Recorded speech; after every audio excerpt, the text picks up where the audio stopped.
this second episode, Linda and I go to the mall to go to confession. As a family, our activities are let's go to the mall, let's have lunch, let's go bowling, and let's go to confession. Right. Like, who goes to confession at the mall? My parents are giving up the will to live. I'm not getting ready to join a gang. And I complain pretty much nonstop that the diet I'm on is either from my wife or the devil. What the crap is that? No sugar, no bread, no beer. You can maybe have wine once in a while.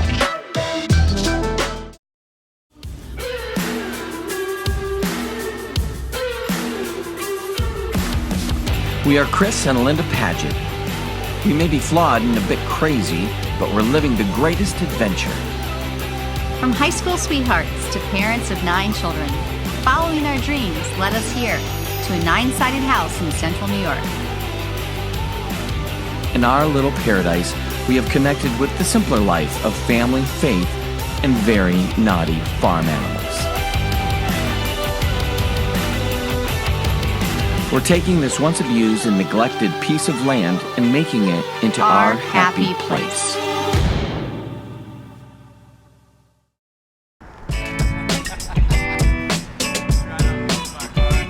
I know this is strange, but we're at Destiny Mall, and you're thinking, that's not strange. People go to the mall all the time. Of course they go to the mall all the time to maybe go out to dinner or to get a fancy outfit or just to have fun walking around.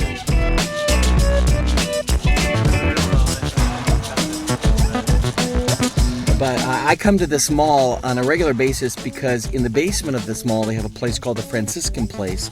It's a place I can go to reconciliation and basically get back on track with God.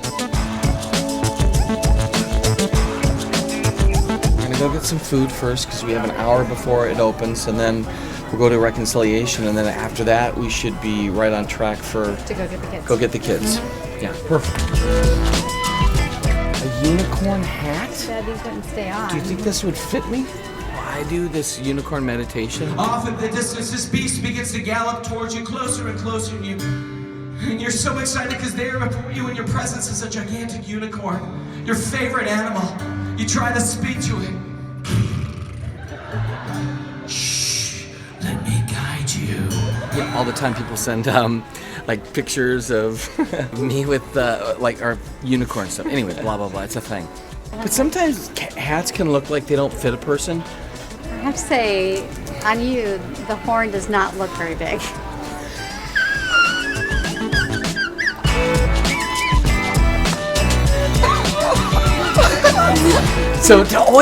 So for it to be really appropriate for me, it would have to have a bigger horn. This is maybe the most amazing thing my wife has ever said to me. I mean, so like, it doesn't compare.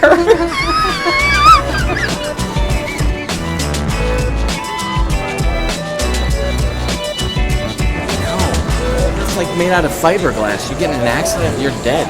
There's a certain point where a father gets to where Chris did this, where he was driving down the road and he'll see a 15-passenger van pass and he'd say, no, that's a nice van.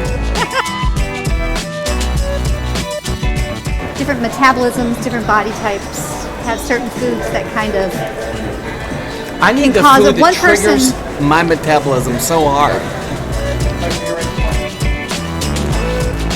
Trying to go gangster. I mean, you know that little buttonhole on pants? It's the actual clasp part that's by a thread. If all of a sudden my pants start sagging down, I'm not getting ready to join a gang. It's just that my pants have given up the will to live.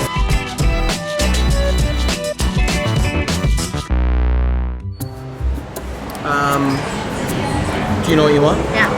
Go ahead. I'm gonna do the beet and goat cheese salad. Okay. And then I want a side of the sweet potato fries. Side of sweet potato fries? Okay. I'm gonna have the bacon hamburger. Okay. But I can't have the bun. Okay. So can you wrap it up in Let us chocolate? wrap Oh, sorry. I have to lay down the law and make him go on a diet so that I don't have to listen to him complain about the way he looks anymore. Like, I want to have the skinniest look. Is this... Can you see my cheekbones? Why do you want to see your cheekbones? I'm trying to not Sit back. have my stomach protrude forward. Well, I have you here in a... Oh, good. Well, at least you'll get my cleavage. But the problem is he complains about the diet. The diet is from the devil. The diet, well, technically it's from you. It's not from the devil. Here's the truth. My wife has me on a diet right now that is, it's brutal. It's called the purgation diet. You know, let's embrace redemptive suffering. Let's have Lent every day. Literally, trying to find the appropriate food that I'm allowed to eat includes rabbit cuisine. I can't have French fries. Can I have French fries? Fine, maybe. No? Salad? What the crap is that? No sugar. Right? No bread. No beer. You can maybe have wine once in a while. I'm having sweet potato fries. Can I have sweet potato fries? Which I like to call wannabe fries. Tomorrow night, for the soup night, I might be able to have a glass of wine. But I probably won't, because she'll give me the look. I've never been more disappointed in someone. The point is, these pants, first of all, I look like a model. They're so tight on me.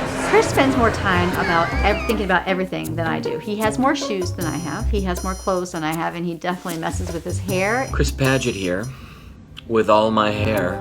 I love my hair right now. At this point, I'm a little bit worried it's out of balance. It's so heavy, my muscles are straining. Things are going well with my hair, so. He obsesses over the way he looks way more than I do. First of all, they're too short, so that's awkward. Second of all, you can see every contour of my body by wearing these pants. And thirdly, the buttonhole is completely gone, and now my muffin top is dragging. Your muffin top. This diet doesn't work, is what I'm saying. And my pants ripped, and it was like a declarative statement. You will not get skinny. Yeah. By the way, this is real. This is a real life conversation. This is what we will. This is how we roll. I roll. How do you roll? Here's how I roll with my muffin top dragging around, flopping. It's funny that as a family, our activities are let's go to the mall, let's have lunch, let's go bowling, and let's go to confession. Like, Right. who goes to confession at the mall?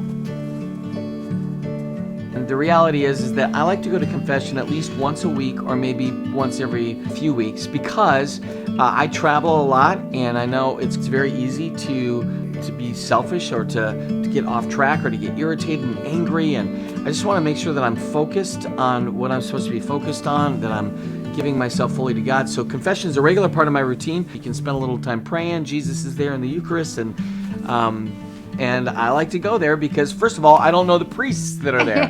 So partly I'm in really good relationships with a lot of priests here. They're very close friends. And the last thing I want to do is just say, hey, I've been an idiot lately. Here's how I've been screaming at my children. Yeah, Hey! it needs to be quiet out there. No more talking. Shut up that stupid Take it in the library Disney for a minute. music. Take it into the library for a minute. The thing is that it's kind of awesome to be able to go in there and get centered, get right with God, and then go bowl.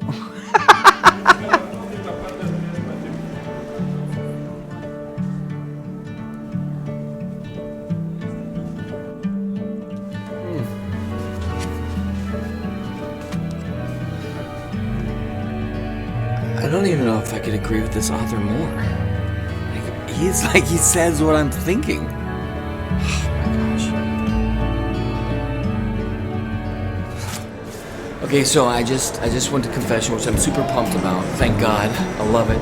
But I tell you, like, sometimes the longer they stay in there, you wonder, like what have they done? And I'm trying not to get impatient because I feel like I'm about to choke someone if it takes too much time, because I have so many things I have to do. I mean, after being in there, which I'm pretty sure I had a birthday sitting in there waiting, out comes this senior adult. She can barely move, and I'm thinking, like, what is she doesn't do? Where's she going? I mean, where does she go in her day? She doesn't move. And I looked at the lady and I said something like, I think she killed somebody because there's no way. Next time on the Happy Place Homestead Show, you're invited to our annual soup night. People from all over the area bring soup. I try to steal the kiss from Linda.